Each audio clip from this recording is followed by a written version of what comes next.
time for the Gore N More podcast.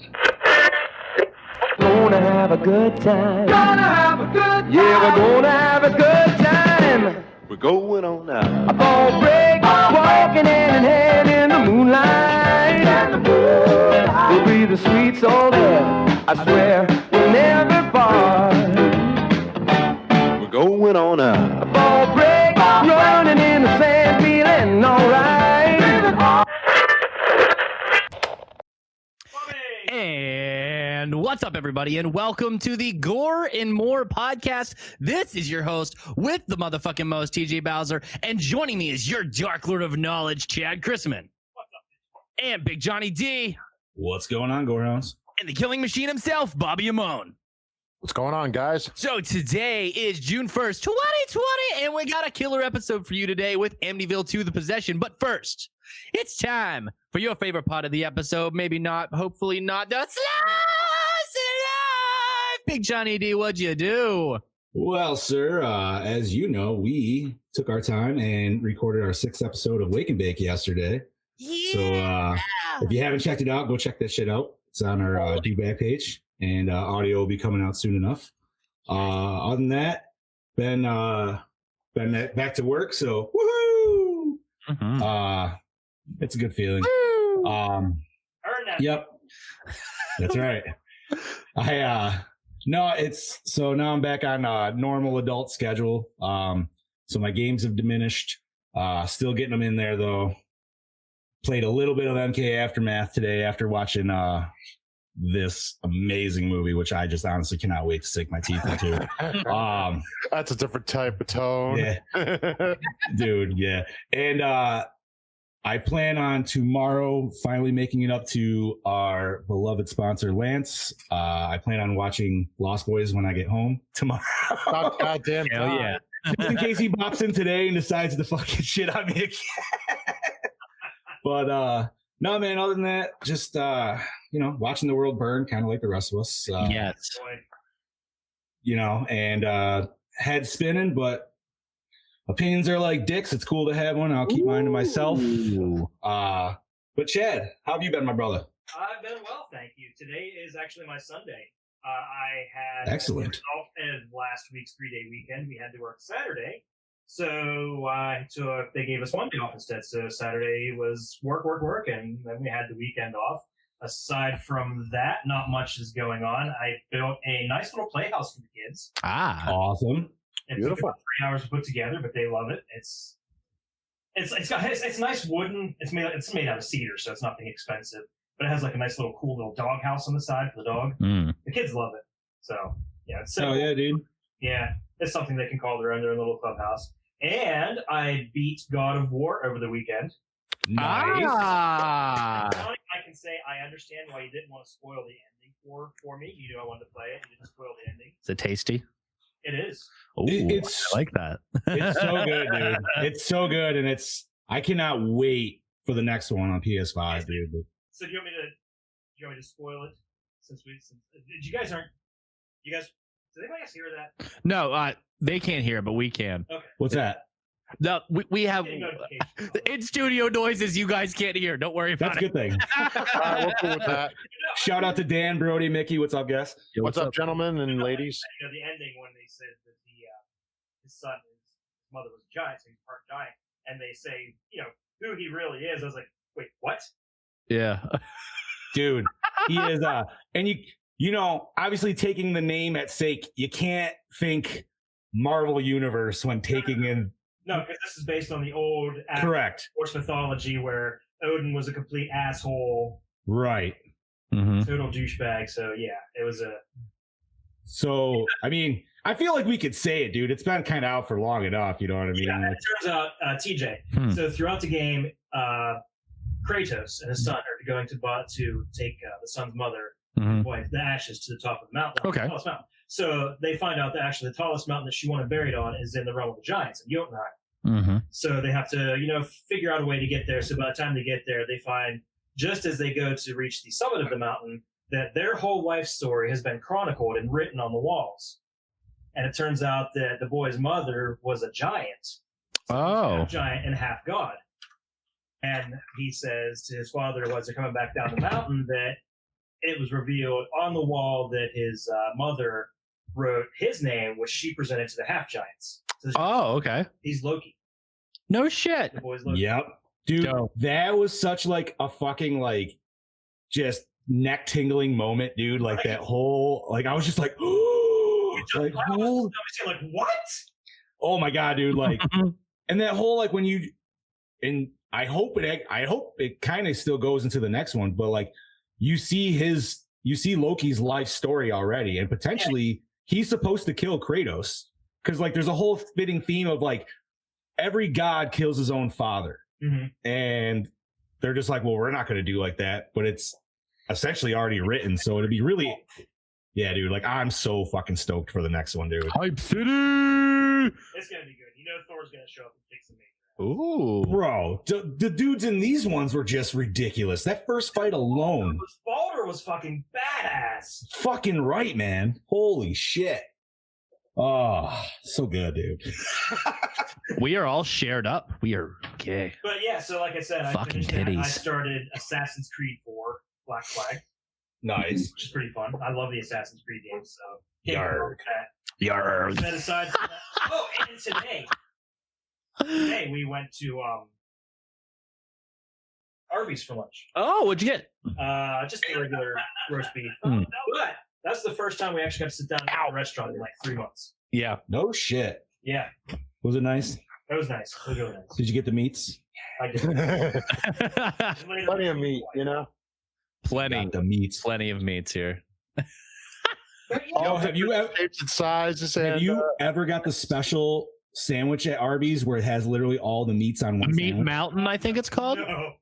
Dude, the Meat Mountain, $16 a sandwich. I've done it twice. I know I'm a fat I think ass. Bobby but I did something like that at White Castle not too long ago. No, Bobby is the meat mountain. I Oh. was gonna say that's what he calls his dick.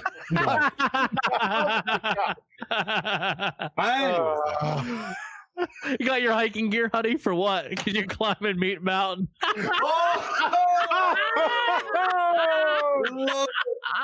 Oh. terrible. Oh, I did not sanction Meat this. Mountain was also Meatwad's name in one episode. Oh. Aqua Teen Hunger. Okay. Shout out to Aqua Teen Hunger Force. That's a great show. But no, that's it. That's all that's been going on. Bobby, how about you, buddy? It was a busy weekend. I was working yesterday. So, and then Saturday was a family day. I finally was able to go to my grandmother's after 2 months of not seeing her, basically. Grandma! So it was to go up there and see family. And I was, what else? I was on a date again Saturday night. So it was Nice. wonderful.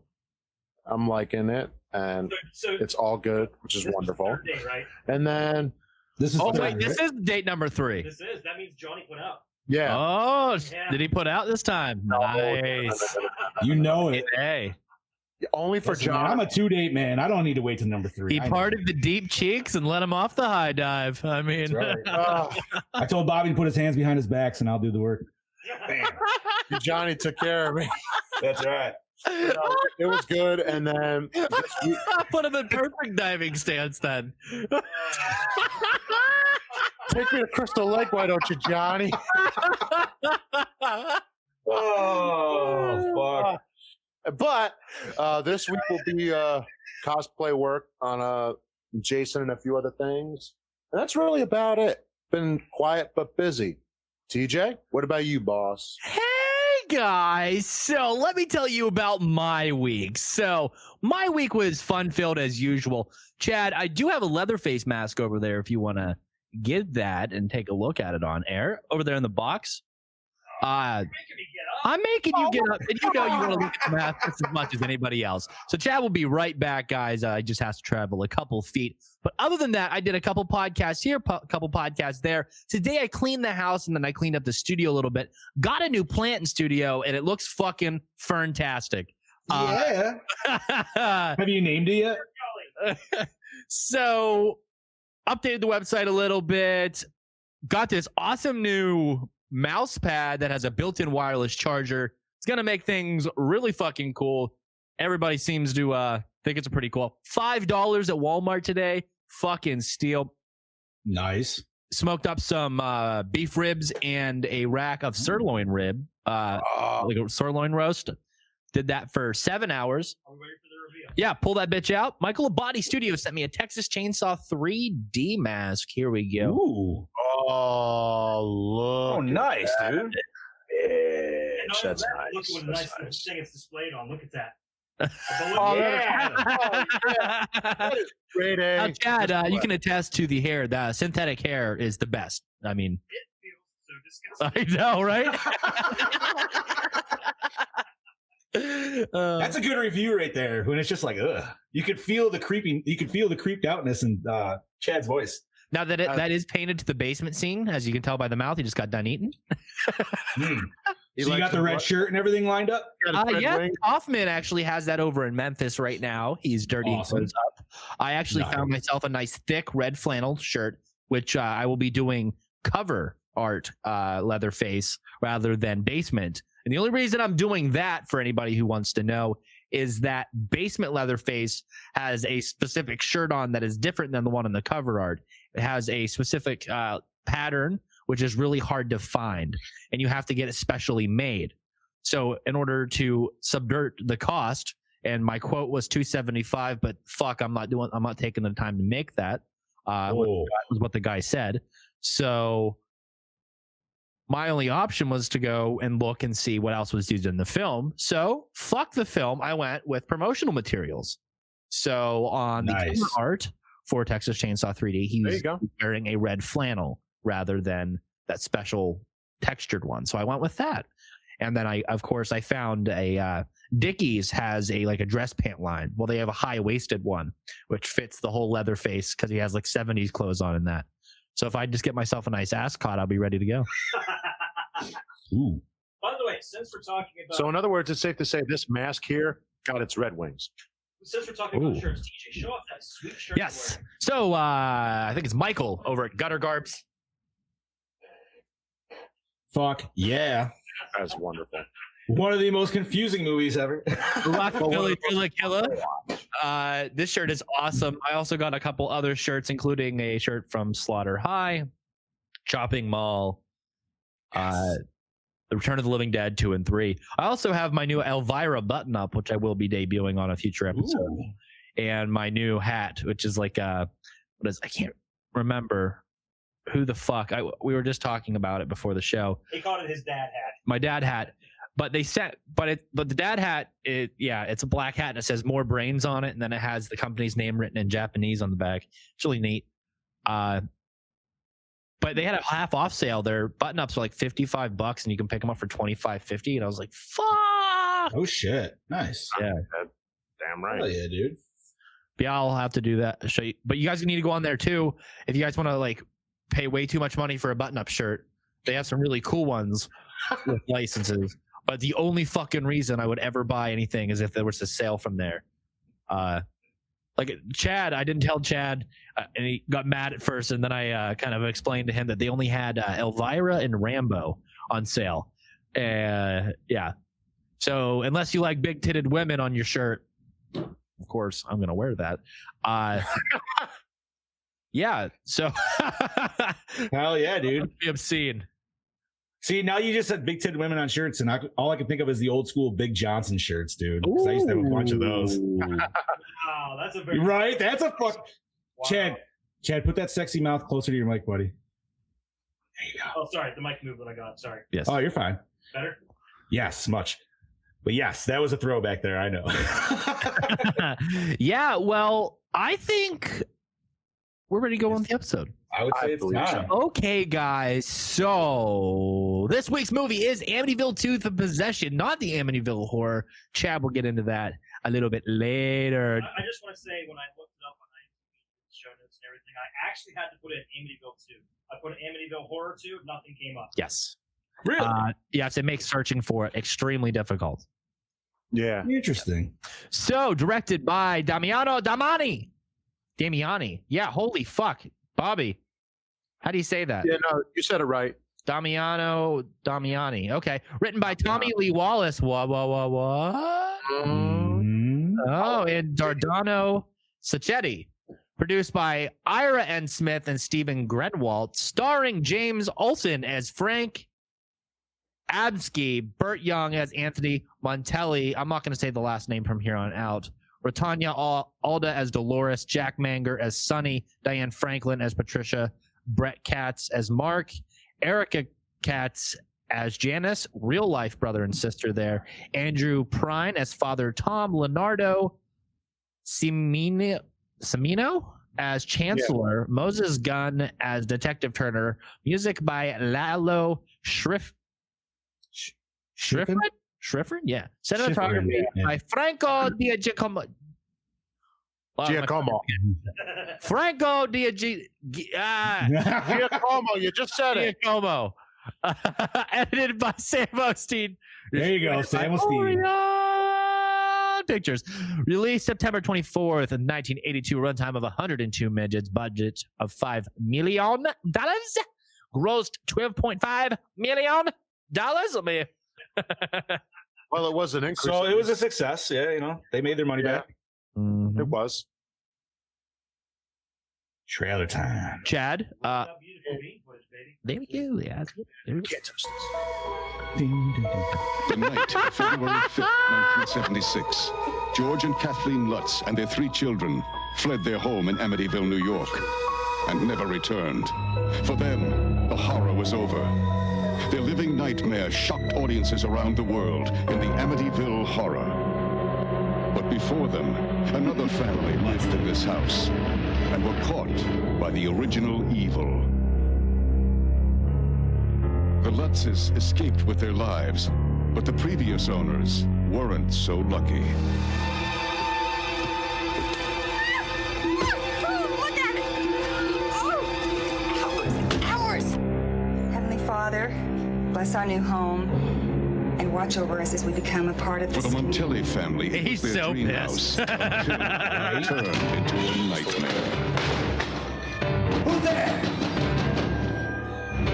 Also, can we talk about, after this is over, one of the What was best in this pop house? shots I've ever seen? What evil could drive their son to madness and destroy everything and everyone he loved? Oh. Now, Amityville 2. That was a cool The shot. Possession. I like that.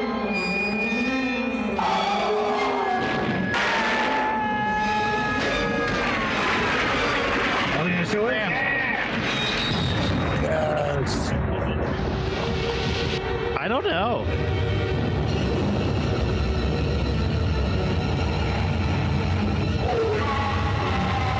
They just literally showed the whole possession scene. Holy shit. Amityville 2, The Possession. Well, it was called The Possession. I love that they ended it with the big explosion too. Perfect. I mean, is there any other way to end a trailer like that? I mean, it's, no, dude. I mean, if you got it in the film, yeah. you gotta use it, right? This is the second movie in a row of ours that ends with an explosion. I mean, not complaining, and I don't think Michael Bay would either. I was gonna say, He thought he was the originator of that shit. Also, to briefly touch on the cinematography, this fucker is ambitious as all hell. yeah, it was, dude. I was impressed Yeah, thoroughly. it was like this was the amusement park of sick ankles, bruh. Oh my Right? God, yeah. And it's in the awesome Evil Dead POV shot. Yes. I think this is the Yes. Evil Dead was made. And this was dope. This was, dude, It was good. fucking tablecloth. The tablecloth special effect getting pulled off and then thrown with nothing touching it.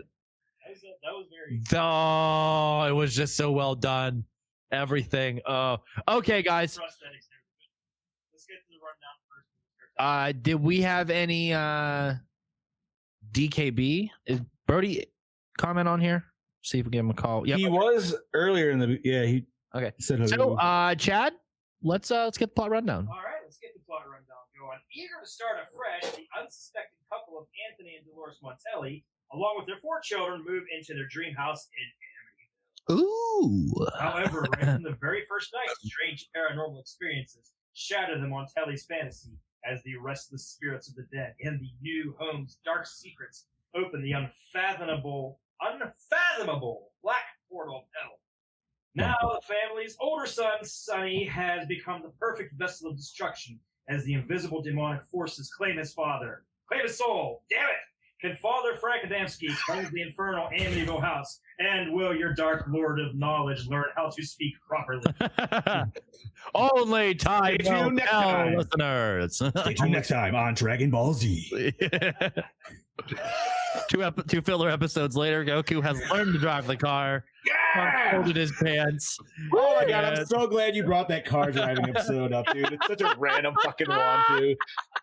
Fucking Chi-Chi being a bitch. You guys need to go drive a car and learn to get groceries. Fuck off, bitch, I'll fly. Yeah, why was she so worried about him learning how to drive? I don't know. Even Piccolo got put in line, dude. He's like, you're the stepdad in this situation. Like, fuck off. So, guys, before we go any further, let's give the Gorehounds a ring-a-ding and move on from there. So, first up is the DKB. Oh, yeah. Oh, here we go. Let's give him a little boost. Hold on. Hello. Hey, Barona King, my doppelganger Kangabanger from down under. What's up, buddy? Not much, my amigo. Just getting my shit ready for work. How you doing? Pretty good. So, this week you watched Amityville 2 in preparation for this week's show. Thoughts? What do you got to say? Right. Well, I hadn't seen it since I was a kid, so it was good to actually revisit this again. But I'm going to start off with the opening score. I absolutely loved it. It reminded me of Pet Sematary, you know, of the children choir and that. But it just fitted well for that long dolly shot of the house during the credits. Beautiful. I thought that was really cool. Yeah. The cinematography. Now, old Franco did, was it Giacomo? I think I got that right. Yeah. Actually did a pretty decent job to not only capture like the overall tone of the first one, but adding that extra layer of a new age of camera techniques. I found was really good. Like, for an example, like when Sonny comes up from the basement, we then follow him into the living room with that overhead shot, and then it pans down to a front/turn shot on him. I'm not sure, I can't remember if it cuts, but then we follow him like with a close mid shot up the stairs. And I just felt they did that really well to create that unease and tension for the viewer. I'm going to jump to two scenes I loved in this. And when the sister puts the plastic bag over her brother's head, I was like, holy fuck, this completely caught me off guard. Black I was Christmas like, much? This shit just, yeah, pretty much. I was like, shit, just got real. It was crazy. Like, caught me off guard, something fierce. Yeah, the other scene I really liked was when Sonny was like possessed, killing his family. Like, because like when the priest wakes up, you actually think it's a dream, but no, they flip that on you, and it's like, holy fuck, this was real. Yeah. It really plays with you because you kind of feel sorry for the family, especially after their father being a piece of shit. And it's like Burt Young was staying in character for this, like, because Rocky 3 was filmed at the same time. So it's like, we'll just grab Burt Young and have him as Paulie in this film. A little darker in this than Rocky. But yeah. Oh, also, like, I was looking at the poster tagline. I'm like, fuck, this kind of actually spoils the film when you read it, because it's like this family. It states that they don't survive. Like, if you know what I mean. If you actually, if you read it, it's like you fucking spoil it. I'm like, what? Yeah. But yeah, no. Overall, I think it was actually not a bad film. Yeah, it was actually pretty decent. Hell yeah. Awesome, man. Well, thank you for. Wait, what would you give it out of 5? What would you give it out of 5? Ooh, I would actually give it. Be honest. Well, I was going to say 2.8, but I might actually give it a 3 just because of the cinematography. My man. Okay, that's a fair score. So DKB from Down Under gives it a 3 out of 5 kangaroos. Okay, man. Yeah. Well, we'll catch you on the next one, buddy. Awesome. Cheers. Take it easy, boys. Yep. Bye. Later, boys. Right. I mean, guys. Him. God damn it. Bobby's ready for bed. It was a long day. All right, buddy. Yeah, all good. So, guys, moving on. If anybody else wants to be called during the episode about this film, drop a comment in the comment section and we will give you a ring-a-ding. So, guys, we all love this film. We kind of discussed it a little bit. Anything else we want to say before Chad peeks behind the curtain? Balls deep on this. Okay. There's a lot we need to cover on this. Okay. So I was obviously this is a sequel from our first season. Pre-sequel. Pre-sequel, yeah, but still, it's in our year of sequels, I should say. Right. It's still Right. Amityville 2. Yes. That is true. Dude, it was, I don't know about you guys. This was my first time personally watching it. And I loved it, man. Like, it had some good gore. As we mentioned, dude, like the super nods to Evil Dead, and I would also say The Exorcist because his makeup. Yeah, Black Christmas. Yeah, There was flat out ripping off of Exorcist.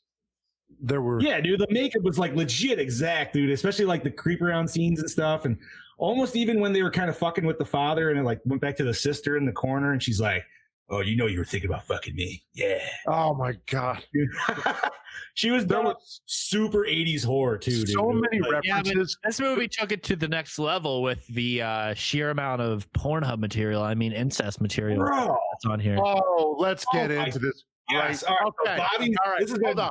Wait a minute. We gotta talk about the elephant in the room. For all of us here, all four of us gentlemen here, when this movie opened, they get to the house, and you see the two older of the kids upstairs. Answer me one question. Did they act like fucking siblings? No. Not real. Yes, they did act like fucking siblings. You're right. Somewhat. Oh, they acted, but seriously, I thought they were a fucking couple. Yeah, I did too. And I didn't check the Wikipedia immediately because I was like, oh, maybe they're a couple. And then as things progressed, I was like, oh, fuck. They didn't change it at all. This is just So, like, if at first I was like, oh, the demon's making them do it. And then I was like, no, they were doing this way before. Oh, yes. They were thinking about it. She was too comfortable to be like, oh, here, let me take this off for you. Right? Like, she I'm didn't like- even like try to fight that. She was like, oh, yeah, I'll get naked in front of my brother. Like, this is like, it's the only, this is not normal for this. When they were kids, Mhm. they had to. Oh, they were. As Pornhub search results have proven us, this shit sells. Pornhub has Yeah. definitely put the nail in the coffin. It doesn't matter if they're step siblings because parts of Virginia, this shit's trending. Apparently, parts of California too. Jeez. Oh, So fuck. I gotta say, this is definitely our first movie with incest scene. Yes. Yep. Or as they say in Alabama, incest is wincest. Jesus.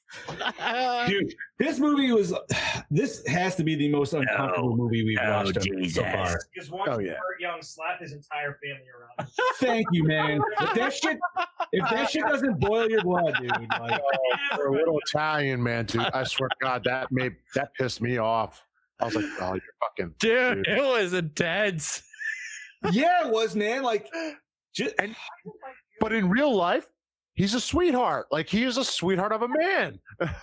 well, he definitely played the Also, disgruntled father Chad. well. Earlier, we said as the episode progresses, our lighting will get better. Yes. Look at the lighting now. We look fucking fantastic. Oh man. Oh, okay. Like that whole scene of like when he he's beating the kids and then she fucking runs up, scratches him, then the two older siblings come down from probably fucking in the attic. Tense. And then he comes up with the gun. And Yeah, he he's comes like, up with a shotgun, dude, and you're just like, bro, this is like I did 15 minutes. trigger. I was like, this is like 15 minutes into the fucking movie. Like, holy shit. yeah, like this all. Kill the This pig. was from 0 to 100 real fast. Yeah, it did. Which I mean, they kind of already like, set the tone right from the beginning. Like when the son pulled up and the father was just being a straight dick to him right there. But holy fuck, man, he amplified it quick. quick within the first night. He's beating the kids with the goddamn belt. Yeah, Right? and like they even acknowledge that it's changing them, and they do nothing about it. They're like, "Oh, Yeah. we're here." It's Fucking changing them. slaps the kid in front of the priest. And- dude. Like, And I also like how well written this movie is that they don't come out and say it, but they pretty much say it through dialogue that whenever they're not at the house, everything's fucking awesome. Yeah. Well, I wouldn't say that because he was definitely, I would say at the very least, mentally abusive somewhat, making the kids say yes, sir, no, sir to Yeah. him. right. Because like he even straight up came to his son. He's like, you're not too old enough for a beating.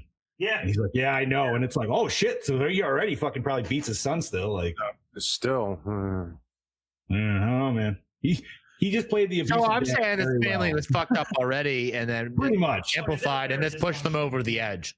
And they were expecting this house to be like, I think. oh, let's start fresh. I think in the house made it worse. The house amplified. Yeah. Big time. You know, I'm kind of sad that my Vinegar Syndrome Amityville collection didn't come. I really wanted to have the house sitting up in the background somewhere. It would be Oh, nice. you got a potted plant, so I mean, Is that Yeah. a pot plant or a potted plant? It's potted plant. Okay, just making sure. Either way, it would've been Fantastic. fine. Feel the fern. Yeah, there's a couple things in this movie. Like like she asked the priest to come over and bless the house. Like do priests do that? Is that normal? Yeah, no. Oh, yeah. I mean, if you maybe 30 years ago when religion was a lot more, still more popular than it is now, maybe. Well, I mean, usually people who are, if they're very religious and they move into a new place, yeah, they'll go get it done if they want it done. It doesn't even have to be a bad place to just want it done. Well, it's the equivalent of just pretty much like lighting sage and walking around your house and doing the same thing, Like, That depends on your religion, whatever you'd want to do. Well, then again, that's not really, never mind. what's that? Pull up what Brody said in the chat. That's hilarious. Let me. Oh, God. Bro. Yo, Yes. okay, Brody. Oh, that's funny shit. It's the eye of the tiger. Everyone We love the the fight. audio version. Brody Kane just said that he was hoping that Paulie, the very young, would punch the priest's eye shut and eye the tiger plays as he fights the demon. Thank you for that. He's got to Chad, go. you're coming in, Chad, you're still coming in like a little Yeah, you're a quiet. little low. He doesn't do like this. He's not as Is that better? Oh, you gotta get the lips like vibrating off the. Chad, say something. baby. Suck my ball. Oh, daddy. Still a little low. Still quiet for like it's still. Literally right here. Yeah. I know. I don't know why it's. I mean, I can still hear you, but Yeah, I can hear you, but it's faint. It's faint. He's faint. That's, I promise you. Here. There, Chad. Talk now. how's that, guys? I can actually hear myself this time. Yeah. yeah, that's a little better. Yeah. Yeah, we just got to really push Chad a little bit. We got to push him over the edge. We got to push him there, there we go. Now talk. You guys are assholes. Hey, man, I just want to hear your sexy voice, dude. I gotta hear Yeah, we these want notes. to hear you when you get these facts. Notes. So I think is it that time? I think it's, Oh, yeah. I can still got a couple more notes here. So the part where he's going around and he, not exactly spoiling because everybody knows this happens, but he's going around shooting his family. The rifle he was using, did it have a suppressor on the end of it? No. I think that was a choke. Was it? Yeah, that wasn't Yes. a suppressor. Yeah, because I'm pretty sure it was a choke, just like for a shotgun, just to help to disperse. Okay. Okay, so I wasn't sure. And like we mentioned, so he does kill his whole family, which we knew about because it's talked about in the original, which is actually the sequel is.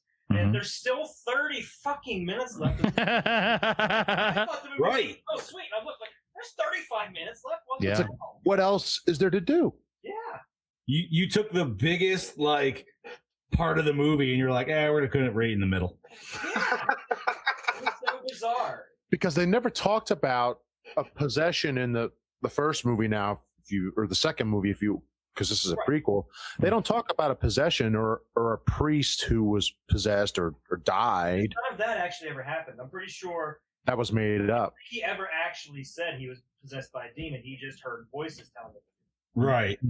So Catch him, kill him. the possession thing that completely veered away from the storyline. Lance is here? Where? Where? Howdy honkin' tonkin' Lance. That's what Brody just said. Interesting. Say, I don't see Lance. And I want to add, there's more horror in this movie than the Amityville horror. Yes. Yeah, actually. Lots more, dude. You should call it the Amityville War. Yeah, the first one was definitely a slow burn. Slow burn. Very slow. It's still a great movie, but it is slow burn. I prefer the Ryan Reynolds one myself, but what? Never watched it, and I love it, dude. No. What do you mean, no? Not even Ryan Reynolds could save that remake. What? It's terrible. I loved it. that's like saying you like the Psycho remake over the original. Oh god. What, the 1999 Vince Vaughn shot for shot legit remake, except for an additional masturbation scene? No, I'm good, dude. An additional masturbation scene. That thing was like beautifully like lit. Like I've never seen a shaft cast a shadow in that way. The way the light bounced off his cock was just amazing. Jesus Christ. Welcome to the shit show. It's a shit show, all right, man. That's what I had written down for the movie anyway. Anyone want to discuss it more, or shall we get on to my juicy notes? I'd like to hear some notes. I want to hear some notes, buddy. Yeah, let's go. Then. The house in this film, as in the original Amityville horror movie, is not the actual house as depicted in the novel, as that dwelling was unavailable to shoot in for both films. The house in both movies was a colonial-style replica situated in Toms River, New Jersey. So the house that they used for filming in the first one is the same house they actually used in this one, too. Nice. Okay. It just wasn't the real house. According to an interview with George Lutz at website horror.com, he wanted the sequel to be based on John G. Jones's book, The Amityville Horror Part 2, which, as I was telling TJ before we started recording, was completely different. It actually dealt with the demon from the first book / movie following the Lutz family as they, tried to go on with their lives and move on. So Poltergeist 2, pretty much. Yeah, more or less. Yeah, pretty much. So, however, producer Dino De Laurentiis, in conjunction with American International Pictures, made this sequel based on Hans Holzer's book based on the murder called Murder in Amityville. Lutz sued De Laurentiis, but was successful in getting a disclaimer. He was unsuccessful in suing, but he successfully had a disclaimer put on the posters and promotional material that said the film had no affiliation with George and Kathy Lutz. Okay. As we mentioned, looking through, Jan and Mark Montelli were portrayed by real-life brother and sister Erica and Brent Katz. Okay, nice. The Montelli family in this film were fictional characters loosely based on the real-life DeFeo family. Jesus. I was like, what is that? Oh, yeah. I'm like, yeah, wait, what are we The doing? Montelli family is based on real-life DeFeo family. There are a few creative liberties taken. For example, the movie shows the family just moving in the home at the film's beginning and being murdered weeks later, when real-life DeFeos lived in the home for about 9 years prior to the murder. All of the children's ages are correct for the most part, but one of the sons was omitted from the movie. The DeFeo family had 3 sons, not 2 as movie shows. What the hell are you doing, Bobby? I'm bobbing. Shut up. He's bobbing. Bobby's bobbing. You got a problem with my bobbing skills? The incestuous relationship between the older siblings was based on Roland and Dawn's rumored incestual relationship. The older son was also shown to be a clean-cut, average young man, where Ronald DeFeo was a drug addict with a criminal background. Oh yeah. Really? Yes. After director Damiani's original cut was shown to test audiences, several scenes had to be cut for various reasons, one of them being the negative reaction of audience on the scene where Anthony anally rapes Dolores. What the fuck? Whoa, what? The scene where Sonny and Patricia have incestuous sex. That scene was added to the script by Damiani, who really wanted to upset the viewers. What? Yeah, I guess so. Holy fuck, dude. Sodomy would have been the original fucking scene was yeah. more graphic and sexual, while the movie cuts to the next scene right after Sonny starts kissing Patricia. Some other deleted scenes were shown on lobby cards and stills from the movie, like the scene where Anthony's sitting outside the house drinking and cleaning the gun, and a scene where Jan is pushing Mark's head under the water while he's in the bathtub. I swear to God, it's like the 2 younger ones are trying to kill each other too. Well, I think in the real life story, the kid kills himself, right? Like in real life. I think so, yeah. Wait, what's that? The guy who kills his family. Like he's still alive. Oh, no, he was in prison, dude. Yeah, he just got life. I double checked that before we even started the show. Only one deleted scene was ever released in some form. It's called the Lost Souls scene, where souls that are within the house appear in front of Adamski during the ending of the movie. He blesses them, but no actual footage was released. But the UK Special Collector's Edition includes several stills from the scene. Principal photography began March 8th, 82, at the same house in Toms River. The previous film was used. After 2 weeks on location, the studio finished shooting in Mexico City. Ah. Yeah. In the same year, 1982, the movie was released. The film's screenwriter, Tommy Lee Wallace, wrote and directed Halloween 3. And they were both movies or sequels. So, even though this film was marketed as a prequel, it is often debated whether or not the film is actually a prequel or a sequel, as the family massacre contradicts the opening of the first film. The family is awakened, chased around the house by a possessed Sonny with the bodies removed in the morning.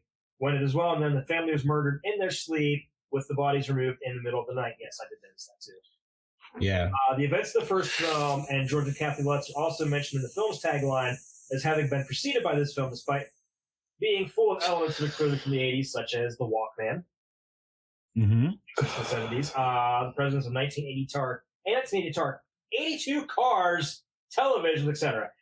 So technically speaking, it's an unrelated standalone film that just happens to be based on an earlier part of the story of Amityville, while simultaneously being set in the present day of 1982. Ed Warren and Lorraine Warren, famous paranormal investigators and demonologists whose stories inspired the Conjuring films, served as demonology advisors for the film. The Amityville case was their most famous investigation and was adapted from the opening scene of The Conjuring 2. Yes.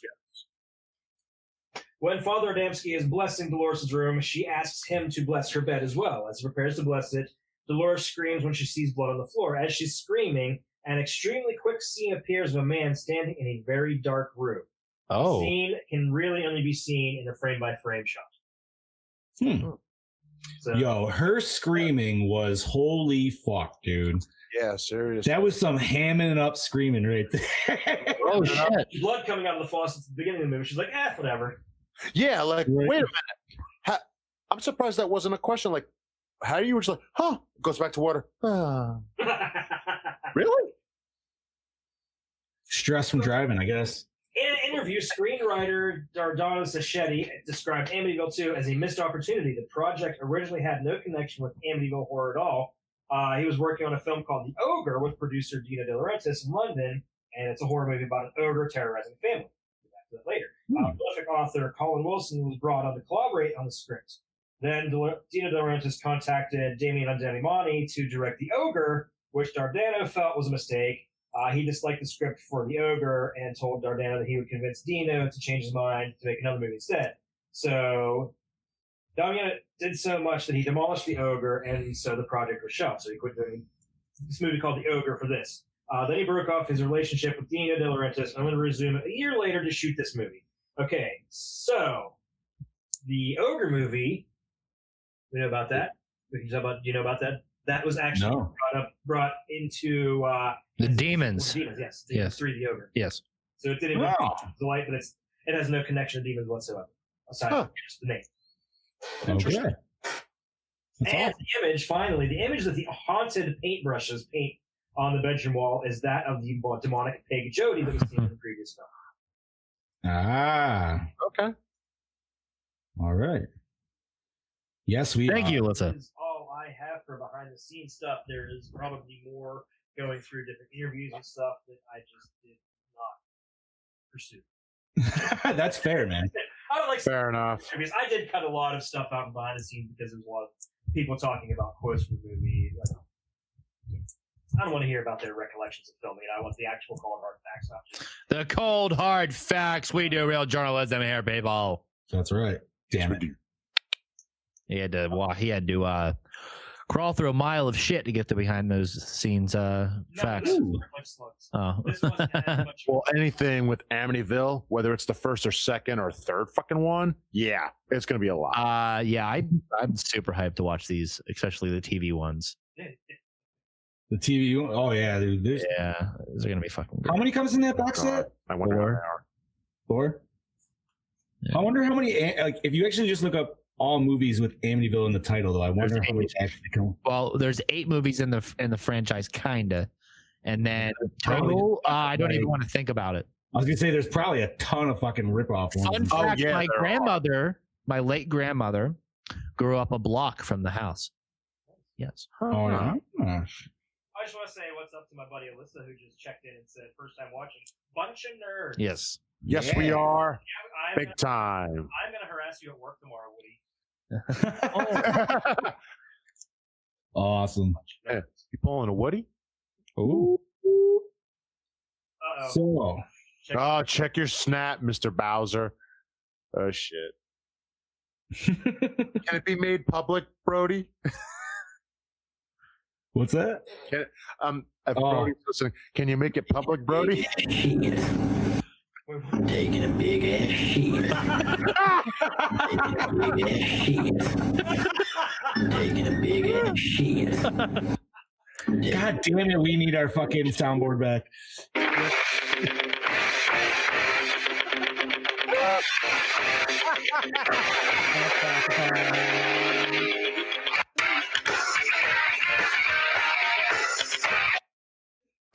What the fuck? What?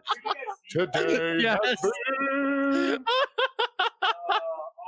Oh, Jesus Christ. It was awesome, guys. Well, thank you, Brody, for supplying us with that segment. Yes. Don't hurt yourself, Brody. Don't hurt yourself. Okay, guys, moving on with our review. Alrighty. So, this was kind of hard for me to come up with some big questions because I was just that, and I don't know, I was pretty just like entertained by the movie, so it was hard for me to like remind myself to take notes as I was going. But this is gonna be a hard movie to hate. Yeah, actually, it is a hard movie to hate, really. Even Sarah liked it. Like I said, as uncomfortable as it may make you, it's still an entertaining movie. Yeah. Beating the shit out of your kids and having incest, it's all there. And apparently raping your wife. Oh. Yeah. I'm really glad they didn't show straight up butthole rape. You know, I'm pretty sure like everywhere else other than our country, that's common. Like Middle East. I'm pretty sure that's I'm gonna guess that's common. I would hope not. Yeah. They throw people off of roofs over there, so right. we do it here. Let's remember this here.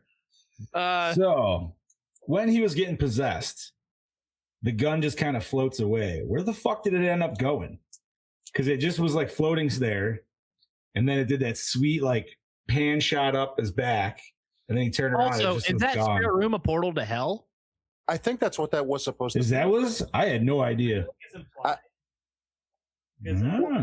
And it's also different. When you look into it, there's no back wall. It's just a black oblivion, which is why I think that. Yeah, but I think just because that was just the foundation of the house. Yeah, but like the house is built on top of the ancient burial ground. Yeah, I suppose. So like that could be like the portal to like the spirit realm or some shit, because like it doesn't show no wall or anything. Yeah. Well, that's also a different spot than what they had in the other one. Yeah, it was. This one was definitely way more poo-filled. Exactly.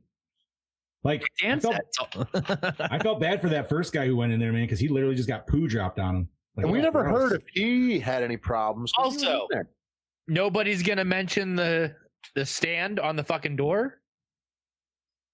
How the stand magically appears on the door whenever he lifts the door up, but it doesn't appear anything else to prop the door open. Yeah. Huh. I didn't even notice that. When the dude goes in it to check on it the very first time, he lifts the door up, right? Yeah. Yeah. Whenever the ghost is seen going through it, he lifts the door up. When the kid goes in it, he lifts the door up and a fucking stand falls and it props it up. Oh yeah, and it yeah, going inside with the. That's right, I forgot about that. Yeah, Sarah pointed it out. She's like, "Well, where the fuck was that the whole movie?" Right, everybody's just using the flap. It's like, yeah, no, and there's a prop. There's a fucking prop there. Yeah, nuts. Straight creepy. So we kind of already talked about it. And I didn't really look. Like I said, this was my first viewing, so I didn't really like look too much into it before because I didn't want to spoil it. So I was going to ask, would you consider this actually a prequel or almost a retelling of the story, but as a sequel still? Borderlands 2. And the only reason I say that is because my first thought was the windows were already nailed shut. Well, that was something that the Lutzes did in the first one when the windows kept opening. So they nailed them shut. Right. So that means they would have bought the house after the Lutzes. Again, Borderlands 2. Borderlands. So or do we want to say like Evil Dead 2, like re-imaging? Like retelling of it a little bit? I don't know, though, because if this was a sequel, the way he killed his family, you know what? Somebody would have said, "Oh, that's exactly what happened to the first family." That's Chad, true. Multiverse theory. There we go. Yeah. Chad, like Chad said, it's just another story within the franchise. So. Right. The Amityville house exists in all fucking frames. I will say I did like that the house in itself was more of a character in this movie too. Yeah, way more than the first one. So here's why we're probably confused. So it's marketed as a sequel. Yeah. Correct. The only reason that we're having a problem with it is that the actual origin of the story predates the Lutz's account. And that also happens to coincide with a similar story with this. So I think that we are connecting those two and are just calling it a prequel because we have it in our head that the events happened before that, because in real life the events happened before that. But in film world, these events happened after. So this is a sequel. It's just I think we went in with the predisposition that this was a pre-sequel. Okay, so in the first movie, they give the name of the family before that. No. Yeah, that was the they did? It's the DeFeo family. DeFeos. Yeah, they did say that. So did they name them? Because if they did, then I'm going to go on the record and say this is. Okay, then that's what we're gonna do. Because that's what I was saying. Like this is just essentially a retelling of the DeFeo family, but it's just another family that just happens to have that same dynamic coming to the house. That's that's kind of how I would take it. But and my last question actually that I have is why in the fuck would a police allow a priest into a crime scene? Yeah, that was a little. He just came in. He's like, "I'm their priest." But, okay, go ahead. That was weird. Small town, different times, and also whenever he picked something up, they bitched at him. Yeah, they did, which I thought was funny that they even let him in there though, because they were like, "Hey, don't touch that. This is a crime scene." I think within the context of when the movie was made and how things are then, it's like, I'm their priest, and I think the whole point of that was so they can bless their bodies on the way out. Right. Yeah, and he does that, and like nobody questions it, and they don't say anything to like prompt it. They just naturally stop it, let him open it, and then bless them, and then move on. And he does it 3 different times. So I think that they assume that he's there to bless the corpses. Right. Just saying. Yeah. I mean, that's true. They didn't know he just woke up from a fucking fevered dream, dude. Evening, Robo Fuck. Hey, it's up. Oh, what's up, Robo Fuck? If you watch this movie, RoboFuck, let us know, and we'll give you a little ring-a-ding. But yeah, man, that's all I got for questions, unless you gentlemen... Brody, in the later films, the Amityville multiverse is actually a thing. Really? Yes, because the 4 movies that I'm getting in the box set have nothing to do with the house. They were all items that were in the house at one point, and then they're offshoot stories of cursed items that were in the house. All right. Interesting. So, and then there's Amityville 1 through 4, and it's 1, 2, 3D, and then 4 is The Curse, which is another random offshoot story. And then we have those other ones. Yeah, I was gonna say there's like Amityville Dollhouse. I think I've seen some bullshit. And then there's the TV movie. They're still making Amityville movies as we speak. Yes. There was one that just came out recently. The Awakening or something? Yeah, with what's her name? Bella Thorne. I think somebody told me they watched it. I can't remember who I was talking to. They said they watched it. Bella Thorne. Really? Oh, okay. Yeah, Bella Thorne's in it. Huh.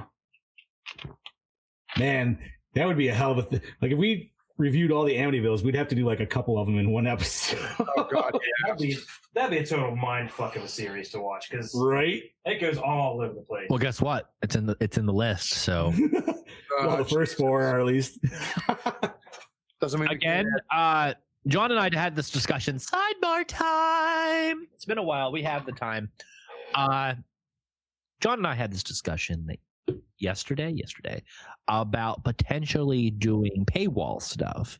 and producing bonus content as commentary and stuff like that.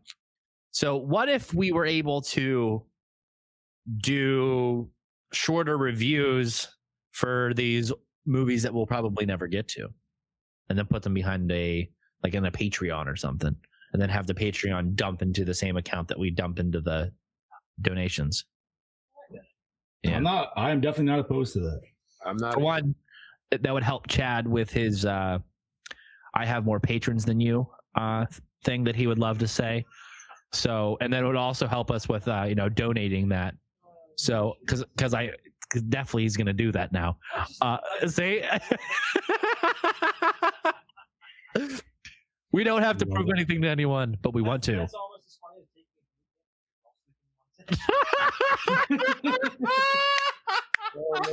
as That's such a beta move. Big time. That's not even a beta move. That's Omega. You are the end of the totem pole. Okay, but yeah, I think that's definitely something that we can do.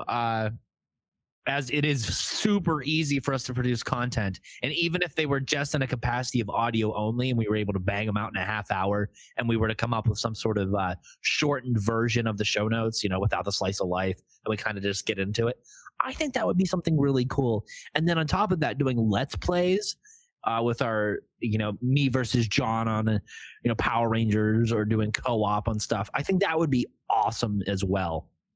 And then also just having a schedule of what we're going to create that month, releasing that, and then putting whether that's behind the paywall or not. I don't know. I just think that there's a progression to all of this business stuff, and I think that that's the direction that we could head in the future, especially with the redesign coming up of the website and all these ambitious shit that I want to do moving forward. So yeah, I agree. Do it. You know what we should do as far as doing like Patreon episodes that you brought up is we should save our Friday the 13th. Yeah. Ooh, that would be good. Yes. I like that. There should also have commentary. I know, man. We definitely need to do a live commentary over video, man. Because when we were doing it yesterday with fucking Maneater, that was pretty fun. But with the four of us doing it, oh my god, it'd be a fucking riot. All I can think of is rights issues that might pop up doing that. Yeah, but if we do it behind the paywall, it's not a problem. And I already thought about it because Vimeo can do private streams with private links. So if we do it in a private setting with Gorehounds and then provide them with that link, then they can be invited and then watch that. So they can essentially have a watch party with us while we do it live with the commentary. Now we're talking. I've already thought about it. Yes. And it's fairly simple. Also, that content can be reused. Let us know what you think, Gorehounds. Like, we're always listening. So, if you like that idea, let us know. Yes. There's a lot of people here that can make a lot of content. Mm-hmm. Okay, guys. So, moving on with our review. Where are we? We are on Douche. Douche. That's easy, the daddy. Dad. That's it. Right? That's not even a contest on this one. That's the only right answer. If somebody else said something else, automatic slap to the face. Right. You can't even say the son. You're like, no, man, he was possessed. The dad was just straight up a dick. Straight up a dick. Dude, he reached straight up. Man, like that brought back memories, dude, when he reached for that belt. I'm not going to fucking. I never got a belt. I had a little PTSD right there. I was like, no. Oh, sure. Oh, man. I usually got the wooden spoon more than the belt, though. But I got yelled. Oh, there's a Gore N More watch party right now in the Rants in the Black Lodge group. Yeah. Awesome. So, all right, we definitely all agree on the douche. So now we are on to Chad's questions. Yeah, we are. And favorite kill is they're all killed the same way. So I don't really think that really applies. Everybody was shot. Yeah. Okay, dramatic. Cat. The mother was pretty traumatic. I would say the youngest boy. The youngest boy. Yeah. Because the fucking lightning, when lightning strikes. Yeah, you see something standing behind him. Yes. Was it the young daughter that he was standing over and the feet were twitching a little bit? That was a little fucked up too. He did it like what, 4 times to her? Yeah, something like that. I mean, you knew, everybody that's seen the first movie, and you knew it was coming, but Ugh. Oh, Brody. Right? Fucking A, man. You're like, wow, you guys did that fast. Yeah, exactly.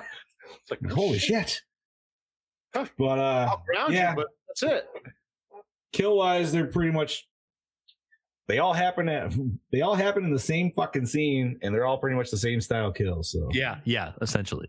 In all honesty, I'm surprised he didn't just unload the whole fucking gun on his father. Yeah. Because that fucker. Right? He deserved everything he got. You know. Which wasn't Yes. very much a problem. Yes. See, when he held the shotgun first up to his dad, when the whole family was doing their like little freak out thing, I honestly thought when he first grabbed it, I thought he was just gonna fucking gun. Why didn't you pull the trigger? Why didn't you pull the trigger? Kill the pig. I liked how that. I did like how they utilized the Walkman for all that, though, for the voices. Kill the pig. Kill the pig. That voice, oh my god. Okay, my voice hurts now. I think the voice that they used though kind of sounded like the Possessor to me. The Possessor. Yeah.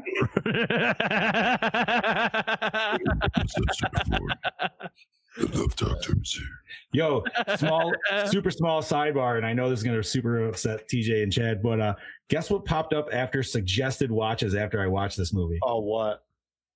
The Dentist. We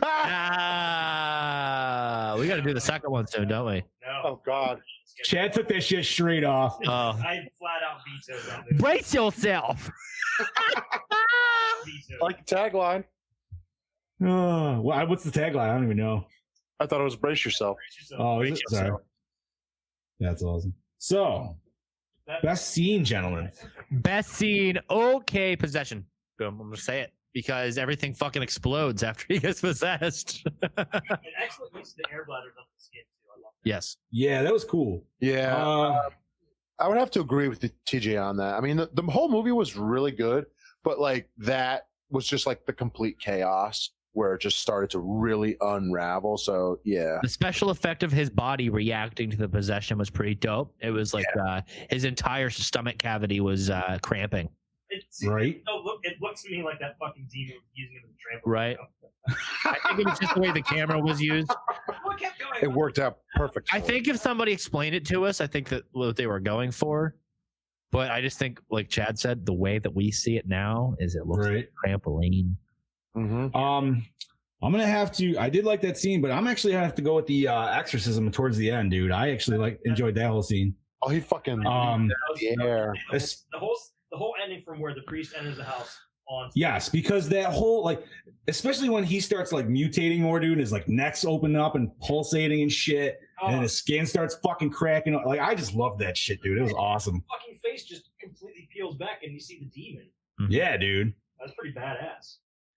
It was kind of a weird. It looked like a small little pumpkin head or something.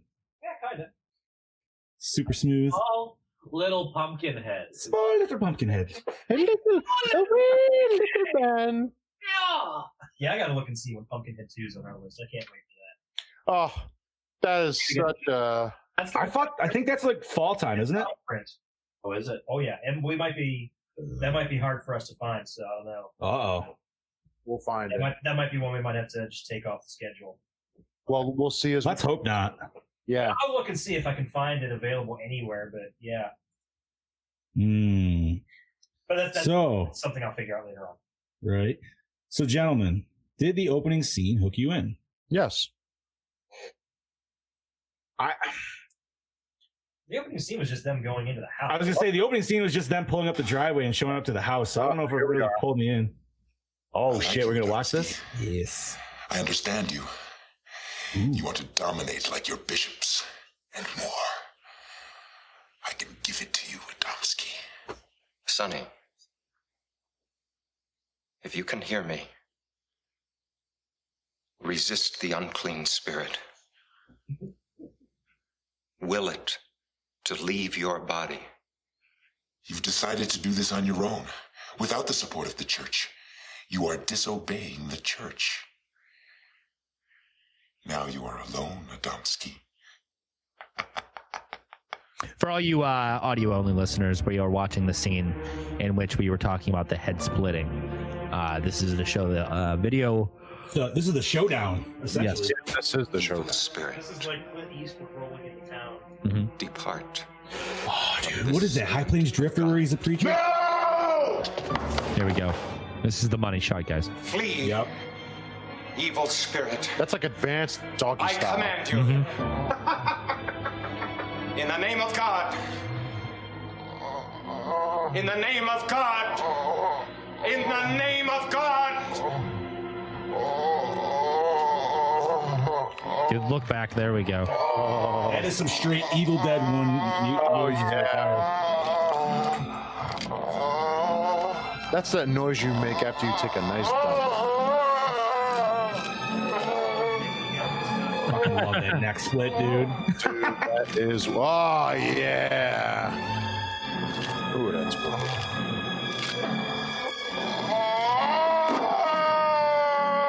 Let it be me, my God.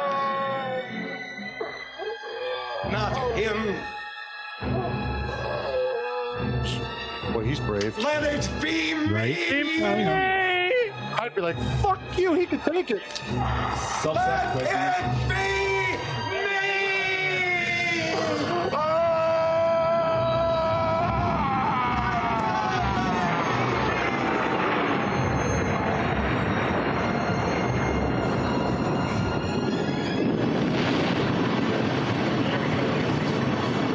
There it is. Bada book, bada boom.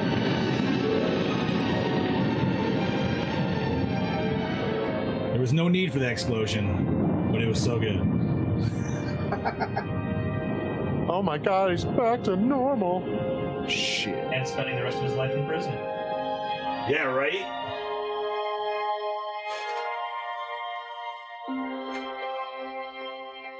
Oh my god. Oh. Where's my sister? Hell yeah. Yeah, guys. So, audio only listeners, just to remind you that that was the scene that we would just reference with the neck splitting open. So, moving on to, did the opening scene hook you in? It's just them. It's just driving in, so kind of meh. Nah. not Actually, wrong. It was the panning shot with the credits. really. Oh, where you got a the couple house. nice little leaves going across and everything. Yeah, it was a nice shot. It was one continuous shot of the house the entire way around. Right. But not only around, but up. So, yeah, I just think it was really well done because it was one continuous shot. And I know damn well that's like fucking 30 takes later. And you hear that beautiful opening. Yeah, and you could tell it's all dolly work too. So like it's just yeah. A lot of effort went into that. Yeah. So I appreciate it on a different level. Now I feel like I have to go back and take it in again. Yeah, right. I think Brody's gonna be agreeing with me in the comments.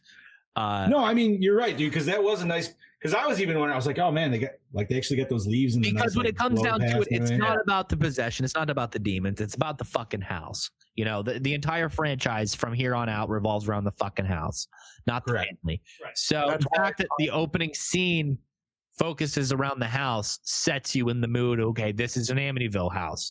You know, they don't have the Amityville horror name anymore, but you know, this is still the fucking same thing. Right. All you need to do is you got to see that side shot of the two windows on the other side, or with the fireplace going up in the middle. Yep. That's it. And then boom. Every DVD cover of these movies, it's the house. That's it. So what's fucked up is here with our next questions, which is best tits hottest girl. Girl's supposed to be underage within the context of the story. She was actually 20. Okay. So we all automatically have to default to this, or are we all going to have like MILF syndrome? No, yeah. The sister was pretty. Yes. Yes, she She did have nice nipples. Yes. Was it perfect nipple placement. I was just gonna say. If you could take away her incestuous tendencies, she's a winner. She just seemed to be way more about it than actually the brother did. Like obviously, like the brother had to be possessed to do it, but she was just like, yeah, okay. Yeah, exactly. She was like, oh sure, why not? No. The funniest part of that. Where did she come from? She was the French foreign exchange student in Better Off Dead. Ah, really? Yep. Now, real quick, everybody else noticed in that scene, he pulls out her panties. She's like, my panties. Where'd this come from? Right there. Yeah. You knew where it was going. Again, I think Dan said earlier that this is I think you know where it is about to go. Oh, fuck. Brody, the bowel baby. Jesus Christ. Brody said the demon looks like his bowel baby from this morning. So, did the score set the mood? Abso-fucking-lutely, dude. Oh, yeah. Yeah, it was good. Fucking banger. The score was way better than the first one, I thought. Now, we can't really do best song. No, Yeah, that's kind of a song here. But we can do favorite character. Oh, it's fucking head. I'll just say I saw a Doors poster. That was about it. Yeah. There was a Doors poster in his room. Yeah. So, favorite character. Dude, I got to go with the priest for me, man. Yeah, the priest is pretty brave. Actually, yeah. That was going to be my pick. So, yeah, the priest. I don't know why Like, you want that I shit wish to be him. I wish it was kind of maybe more focused around him the whole time and not as soon as like, okay, we got to the end of the movie, but we're going to keep going. So now we're just going to make it about the priest story, essentially, with dealing with it. I should have brought this up earlier during our general discussion. I was sitting there thinking, maybe the sister, my favorite character. And then I'm sitting there thinking, after she had sex with her brother, she went to confession and seemed like she really regretted it. And then later on, she's talking to her brother about it, and she's like, do you feel bad about it? Because I don't. Mm-hmm. Ha! So, and then she was like, don't ever touch me again. Yeah. Again, in order for you, see if they worked off the angle that the entire relationship was based after him getting possessed and then that causing the incestuous activity, that would have made it scary and kind of gross. But the problem is they are established them as having an already incestuous relationship and then continued that as a subplot throughout the film, and is even progressing that relationship and even coming to a conclusion with that relationship by the end of the film. And that's fucking crazy. Yeah. Right? Like, fucking gross. When he's just in that first scene, like you said, when he's flirting with his sister and he's like, you're not my type. And she's like, oh, my tits aren't big enough or something like that. And I'm like, wait, they're actually having this conversation? Like, what the fuck, dude? Yeah, that's not normal. Yeah, I don't think you can even put it on the house. That's just how they work. They didn't even have to move to Amityville for this movie to happen, essentially. No, they had this tits talk before. Now it's just a new house. Let's start over. But I'm saying, like, the dad could essentially just led him to insanity where he was going to kill his dad anyway. So, yeah, I think I'm going to agree with you guys with the priest. Yeah. He's a valiant motherfucker. Right? The whole family was just fucked up. Mm-hmm. That's an understatement. I mean, the mom was just kind of a battered woman, really. Yeah, she was the biggest victim, but the two younger siblings, they were trying to kill each other. Yeah. Yeah. And at the same time, trying to protect. I mean, actually, the kids are literally just Pugsley and Wednesday Addams. Yeah, but without the comedy elements. Yeah. I mean, but that's what you strive for. Can we please? Can I kill him, mother? Oh, man. Was it scary? Was it scary? Disturbing. Yes. Yeah, disturbing more than anything, really. Or unsettling. What did we say? We said unsettling earlier, but very unsettling. Unnerving. Yeah, that's for sure. Just abusive, incestuous shit. Just you're like, all right, this is a fucking roller coaster ride.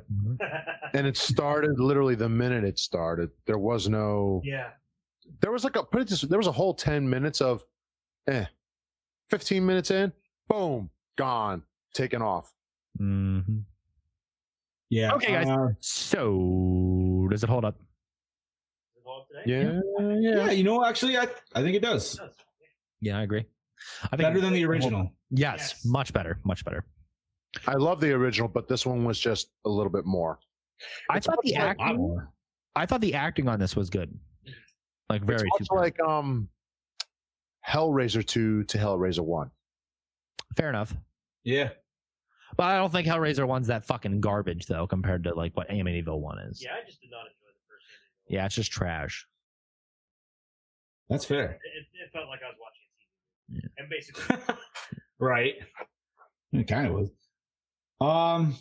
So yeah, I mean, acting dude was good. The father is always great. He's been good in all the Rockies and shit like that. And I think everybody played their roles well, man. Yeah, everybody pulled through with what they had to do. And the mom screaming might have been a little over the top, maybe a little bit of Blood Harvesty, kind of like that mom. But it worked. Yeah, they all did it. So yes, it was good. So this is definitely. I feel TJ is going to sink deep into this next question here. But gentlemen, did you like the cinematography? Oh, let's talk about the cinematography. Yes, the shots were wonderful. Yes, wonderful and adventurous. So many different techniques and different styles were utilized throughout this film, and they never stuck to any particular one. And things ranged from panning shots that were literally on rails or on tracks. And then there's also some handheld POV shots. There is just some crazy fucking bouncing fucking crazy stuff. It's dude, just you get some intense zoom ins like we love with our Evil Dead. In the zooms, the pull-aways and the zoom-ins, and then some of the framing with like the head turns. Like, like it's all just so perfect, and I commend this film on the cinematography. And what other? And to add to that, can I add to that? Yeah. I also enjoy the lighting of this film. Yes, I was just here thinking about that. Yes. Well, I mean, dude, like just the crazy greens and like the shadow use they used. Italian cinematographer. Okay. Us Italians know what we're doing sometimes. Yeah. But I agree with John. Right, Italian. I agree with you, John. Like the lighting of this movie was really good. They outlined everything perfect. Really? Well, and the American. What was that, Teach? He's not done anything in like the American realm other than this film. No shit. But he's been super active up until 2004. He died in 2016, sadly. But he was super active up until 2004. But it's all Italian films, so we've never even seen them, and I don't think a lot of them are horror. I mean, you can even tell that a lot of these angles weren't really made for horror. Hey, it worked. Yeah, it worked. No, man, it was awesome. This is the Michael Bay of horror film. Especially that I don't know, man. I mean, we got an explosion, but it's still nothing to the explosion we got at the end of Slugs. Like, that was literally a whole town fucking blowing up. It's awesome. What a movie. But, gentlemen, how do you feel about the premise of this movie? Amazing. I love movies. And the fact that it's based on something that actually happened. Yeah, it ended very well, I will say. Yep. And unlike the original, which was kind of like a fluff horror movie where everybody just escapes fine. Yeah. Not so much in this one. No. Yeah, not so much at all. No. What was that, Chad? Sorry. Not even the priest escaped because he was possessed at the end. Yeah, he was Catholic, so. Have you gentlemen seen the third one? Because I have not. I have 3D. I've seen the end of it. Does it continue from the priest getting possessed, or is it a full different like? I don't believe so. We'll have to discuss it. The only reason I asked that is because I know the cover of 3 has that weird little demon hand on the front. Yeah. And it looks kind of similar to, or like pretty much what the demon had at the end of this movie. So I didn't know if it was like a direct continuation. Like you see the demon, it pops out. It has the well of souls or whatever that was in the first movie is in this one. And the demon actually, its head pops up out of the water. Okay. Part of the end. And it burns some dude's face off. Oh, nice. Y'all, we gotta watch it. I'll melt your face off. Okay. R. Yeah, let's do the triple R, not the Roadhouse. Recycle, rewind, remake. Only Chad will get that joke. It's a steakhouse. Texas Roadhouse? Yes. No, it's Jankass version. Okay. Recycle, rewind, remake. I'm gonna rewind for days, motherfucker. Yeah, rewind. Yeah. Absolutely. Yeah, I enjoyed this way more than I expected. I agree 100%. So, guys, it's time to give this a bloody VHS tape score. And we're going to start this off with Chad. Oh, no. You guys always start. Johnny, you go. Okay. All right. You know what? I'm gonna give this a solid 3.5. It had good effects. It was very entertaining. Obviously some things could be better. Like, actually, you know what? Fuck that. Scratch that. I'm gonna give it a 4. I'm gonna even go a little, because you know what? Now that I think about it, like there was still a lot of good like blood gushing scenes. They gave you the gore at the end. I like the lighting. Like sound was good, and it made me uncomfortable as fuck. So Yeah, it did. Fair enough. Yeah. Bobbert. Yeah. 4.1. Strictly for the fact that this is that movie that, I mean, we reviewed a lot of movies, but this one out of all of them, yeah, 87. Made me feel uncomfortable in a lot of ways. And for me personally, I watch a lot of horror. There's not a lot of movies that make me uncomfortable, so this movie's getting a good one. Okay. Oh. I think I'm going to give it a 4 as well. I was going to give it a 3.5, but I'm sitting there thinking, a lot of things that happened that made us all uncomfortable, especially the incest, and for the director having the balls to make it a full-on sex scene that got cut out that was put in there just to make people uncomfortable. Right. An extra half star. So yeah, I would give it an even 4. I'm gonna give it a 3.6. All right. Okay. So what's the deal? Oh, it's a 4 out of 5. Nice. Oh, 4 out of 5. Nice. Yeah. What did the original get? Oh shit, I'll go with that. That's not a big deal. I'm sure it was. I'm pretty sure it was below definitely a 3. Oh, review for Amityville 1.8. Wow. Holy. Not our lowest, but definitely right there. That is Bad. Oh. The Rift still holds the champion for 1.3. Yeah. I think that's going to hold it for a while. Yeah. It's going to be a hard one to top. Unless we just decide to give one film a fucking 0. That it's so... No, it has to earn that 0, dude. It can't just... No, that's what I mean. Like, that film has to earn a 0. It's got to be so bad that we're like, what the fuck was this piece of shit? What? Yeah. Yeah, you know what? I'm definitely happy with that review. Yeah, I certainly am. Again, guys, this is on a sliding scale, and it also depends on the context of how much we like the film. It's not, this.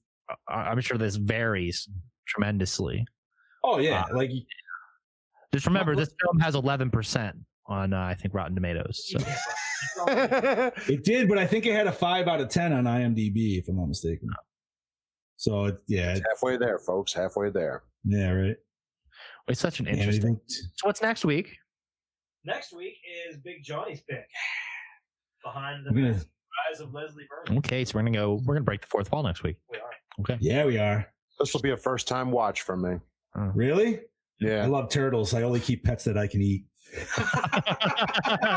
Fucking love that line, dude.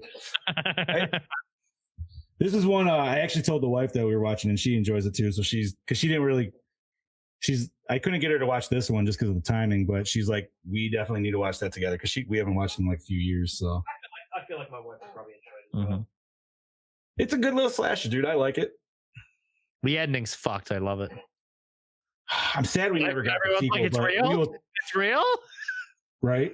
No, I'm sad we never got a sequel, and I know they tried to do it with the comics, but that this is going to be all for more discussion for next week, obviously. Yeah. So, any new horror news from you gentlemen at all? I got nothing, unfortunately. Not at the present time. No, I've been a little off on it the past couple of days, so I got nothing right now. No, things have been pretty dry. I was gonna say, besides you getting Maneater, dude, which we covered yesterday on Wake and Bake, but there's no need to go balls deep into Maneater. Nope. As we've already done that. Yeah. So I'm gonna say that maybe that's a call it then. I think that's about it here. Yeah, fair enough. Well, guys, I'd say that's it for this episode of your favorite horror movie podcast, the Gore and More podcast. This is your host with the motherfucking most, TJ Bowser. So signing off. This is your Dark Lord of Knowledge, Jack Crispin saying, I'll see you next time, bitches. This is Big Johnny D saying, see you later, Gorehounds. This is your killing machine, Bobby Moon, saying, I'll kill you later.